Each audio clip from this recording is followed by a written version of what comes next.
ก่อนอื่นเฮาแทกหาสายไฟก่อนที่เหลือนั่นมันจะเป็นเบอร์1เบอร์2เบอร์3สบายดีคลิปนี้ค่อยจะมาสอนเกี่ยวกับการต่อมอเตอร์พัดลมตัวนี้มันเป็นของมันแต่เนื่องจากมันเสียแล้วขาดออกแล้วค่อยได้แกะออกแล้วก็เอาตัวนี้เปลี่ยนไซส์นะหลังจากเปลี่ยนไซส์แล้วเอาสายช็อตเข้าตัวนี้แล้วก็ออกมาในไซส์ของมันแล้วเฮาจะมาต่อแบบใดเฮาจะแทกแบบใดมาคลิปนี้มีคำตอบมาเบิ่งกัน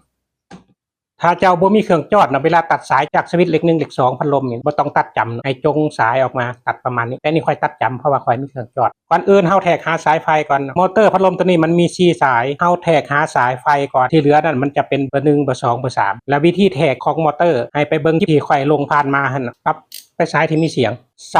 สายมิเตอร์ตัวนึงให้ไปต่อกับตัว C สายของตัว C ที่ต่อกับสายตัว C อีกสายนึงมาแทกใช้แต่จำแต่ละสายคันมีเสียงแสดงว่าสายนั้นเป็นสายไฟอันนี้ค่าโอห์มขึ้นค่าต้านทานขึ้นมันถือว่าบ่มีเสียงมันจะบ่เป็นสายสายนี้มีเสียงแสดงว่าสายนี้เป็นสายไฟแทกบนทุกสายสังเกตเบิ่งดอกไฟตัวนี้มันบ่มีเสียงแสดงว่าสายดำนี่เป็นสายไฟแล้วเฮาก็ต่อสายดำนี่ใส่สายไฟเลยไปก่อนตัวนี้เป็นสายไฟมาสายสีดำมีต่อเข้าสายไฟตัวนึงต่อเข้าสายไฟของตัวนึงสายปลั๊กเสียบตัวนี้มันมาแต่ปลั๊กเสียบสังเกต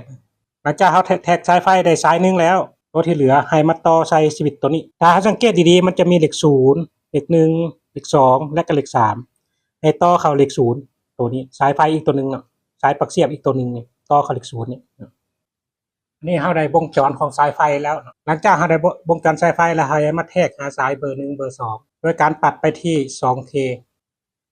แล้วเอาสายนึงของมิเตอร์มาจำใส่สายไฟที่เฮาแทกหาเมื่อกี้เหลืออีกสายนึงของมิเตอร์มาแทกเอา3สายให้สังเกตว่าค่าโอห์มหลายจะเป็นเบอร์1ค่าโอห์มน้อยจะเป็นเบอร์2เบอร์3ไปตามลำดับอันนี้ 1.114 สายสีขาว 1.005 สายสีแดง 0.804 แสดงว่าสายสีน้ำเงินนี่เนาะมันมีค่าหลายกว่าเป็นเลข1พองลงมาเป็นสีขาวเบอร์2พองลงมาสีแดงเป็นเบอร์3เพราะค่าที่น้อยกว่าแล้วเฮาก็จอดตามเลขนี่มันจะมีเลข0เลข1เลข2แล้วก็เลข3ถ้าผู้ใดบ่มีเลข0เลข1มันสายไฟตัวนี้ให้ต่อเข้าบนเลข0นี่เลยบนที่เฮากดปิดเวลาเฮากดมันจะบ่ค้างเนาะเลขมันจะบ่ค้างเลข1มันจะค้าง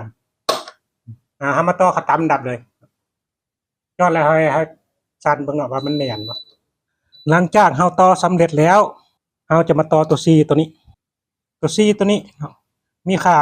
1.2 ไมโครฟาราดก็ทนแรงดันได้400โวลต์ AC 50-60 เฮิรตซ์นี่เป็นความถี่ของกระแสไฟฟ้าทั่วไปมันจะเหลือ2ส่วนอยู่นี่เฮาสามารถต่อสลับก็ได้สายนี้แบบนี้ก็ได้หรือจะเอามาแบบนี้ก็ได้สามารถต่อสลับกันได้หลังจากเฮาต่อสำเร็จเฮาก็เอามาใส่บนไว้ของมันนี่จะหักลงไปนี้เฮาต่อสำเร็จแล้วเฮามาทดลองเบิ่งว่ามันสิใช้ได้บ่หมุนได้เนาะเลข1เลข2เลข3นี่เฮาก็สามารถใช้พัดลมได้แล้วจำเป็นต้องซื้อหน่วยใหม่อันนี้เฮาก็ใช้ได้เพราะว่าเฮาไปซื้อหน่วยใหม่มันก็แพงเฮาไปซื้อแต่หัวนี้ออกมาเนาะแต่ถ้าอยากให้มันแห้งเนาะเฮาเพิ่มตัวนี้ขึ้นเพิ่มตัว C ขึ้นถ้าตัวเก่ามัน 1.2 ตัวนี้บ่ให้เกิน 1.5 ถ้าตัวเก่ามัน 1.5 บ่ให้เกิน